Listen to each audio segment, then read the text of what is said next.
This is Dawn at Dawn's Astrological Vision. Welcome back, Leo, and stand by for your September general forecast. Leo, Jupiter moves into Libra this month for the next 12 months, and this movement in sign can bring improvements with siblings, neighbors, even if they are good to begin with. Leo, welcome back. The new moon solar eclipse is on the 1st of the month. This eclipse is in your second house that rules over your income earning power, portable possessions and property, and general finances and resources. This house indicates how you earn and spend your money. It also reveals your value system and how you set your priorities. There may be income changes, or you may make or spend big money with an eclipse falling in this house. There is a reassessment of the finances, material assets, and creature comforts. Solar eclipses occur at the conjunction of the sun and moon. Sometimes the effect of the solar eclipse can be felt starting 90 to 45 days before it hits. An eclipse degree is sensitive for at least a year. Mercury is also retrograde in this sign and house and remains retrograde until the 22nd. Usually, the new moon's message is to start something new, but due to the intensity of the solar eclipse and the retrograde Mercury, you may decide to give this new moon a pass. The sun is moving in the sign Virgo until the 22nd. This is your second house, and during the next couple of weeks, your focus is likely to be on income, possessions, self-worth, personal values, and security needs. Now is a good time to examine your attitude towards resources, assets, talents, and finances. Budget your earnings and plan to save for a rainy day. Buying and selling may occupy a good part of your time, but beware of conspicuous consumption. Seek sound financial advice before making large expenditures, and remember, Mercury is retrograde until the 22nd and is not the best time for electronic purchases, including TVs and computers. Contracts need to be given a second thought and reviewed. On the 2nd of the month, there is a stressful configuration involving the Virgo Sun in your second house, Neptune in Pisces, your 8th house, and Saturn in Sagittarius, your 5th house. This configuration can cause delays, mix-ups, and even scandals. The Saturn square to the Sun affects your 5th house of romance, children, vacations, gambling, and creative self-expression, and your second house of money, income, possession, and values.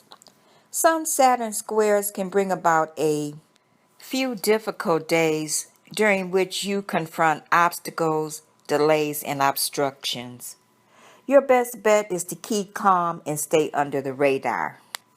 Some type of discouragement is possible. Circumstances may conspire to disrupt your plans.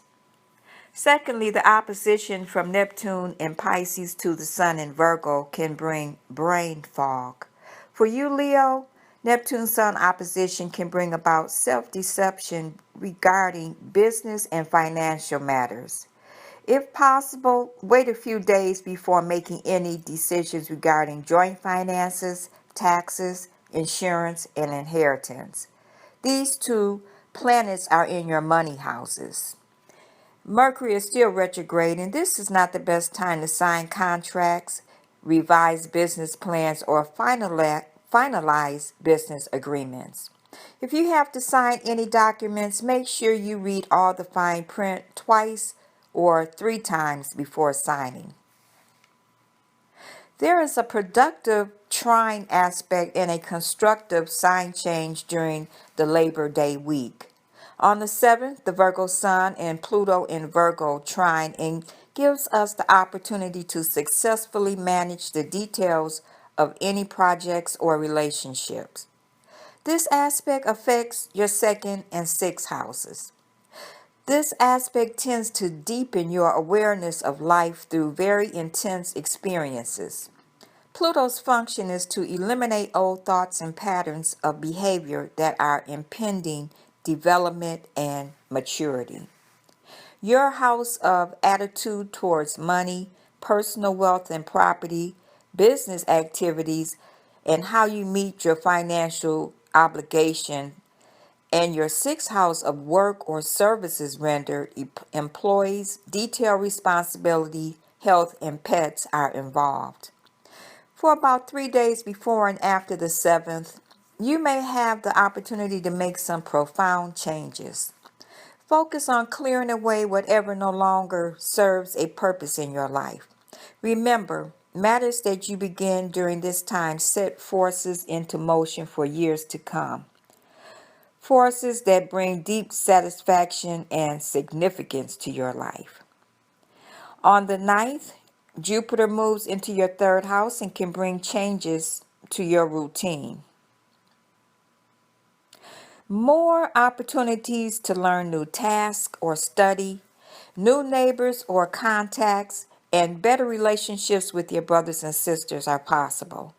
There could be an increase in short trips, and with Jupiter here, there could even be foreign travel. Your understanding of complicated studies increase. More communication, phone calls, emails, messages, letters received are common during this time. In fact, this is a great time for teaching, studying, debating, or writing. On the 16th, the full moon lunar eclipse is in Pisces and falls in your 8th house. And opportunities for your partner to increase his or her resources, the settlement of lawsuits, dealing with estates or legacies, and investing in long-term goals are possible. In some cases, liquidation of frozen assets may occur, or your company may be offering you an early retirement with an opportunity to cash out on your retirement fund. Sometimes the initial activity stimulated by an eclipse can occur several days prior to the actual eclipse. An eclipse degree is sensitive for at least a year and may be triggered by major transits for 3 to 4 years. On the 17th, Mars and Uranus trine and assist your 5th house and 9th house.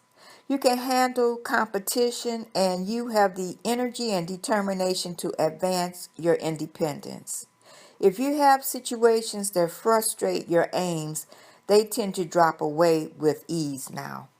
It's a good time to start new relationships, hobbies, or for making independent decisions. Uranus in Aries is in your 9th house, and if you are attending universities or schools of higher learning, there could be an interest in new, unusual, or progressive methods of learning, of higher learning, or higher education.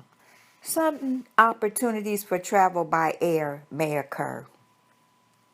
On the 22nd, the sun moves into the sign Libra, your 3rd house.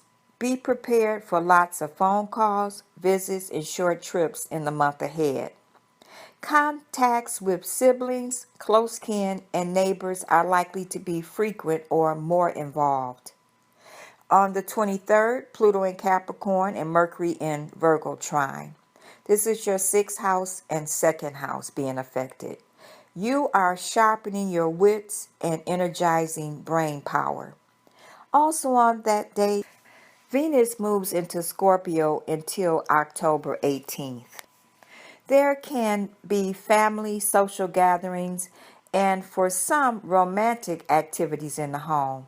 You are beautifying the home and could also be involved in business activities related to real estate, home furnishings, or art and luxury items for the home. The Sun and Jupiter conjoin in Libra, your 3rd house, on the 26th. This is the only time this year for this powerful and lucky aspect. Being in your 3rd house, you have greater personal optimism and a generous, benevolent attitude towards and from siblings, neighbors, and friends. You are genuinely interested in the well-being of others, which brings you good fortune. On the 27th, Mars moves into Capricorn, your sixth house, for the next 6 weeks. This aggressive aspect resonates in harmony with the energy of Capricorn. This means there are rewards in store for those who don't mind putting their nose to the grindstone. The Libra new moon is in your third house on the 30th. Over the next couple of weeks, you are more focused on your correspondence and educational matters. You could also be involved with making changes in your immediate environment. This could be a very busy time with emphasis on communication, short distance travel, neighbors, and siblings. Leo, your lucky days of the month are the 8th, 9th, 17th, 18th, 25th, and 26th. This completes your general forecast for September 2016. Thank you for returning, liking, and subscribing to Dawn's Astrological Vision. Leo, have a wonderful month, and I'll talk to you in October. Bye.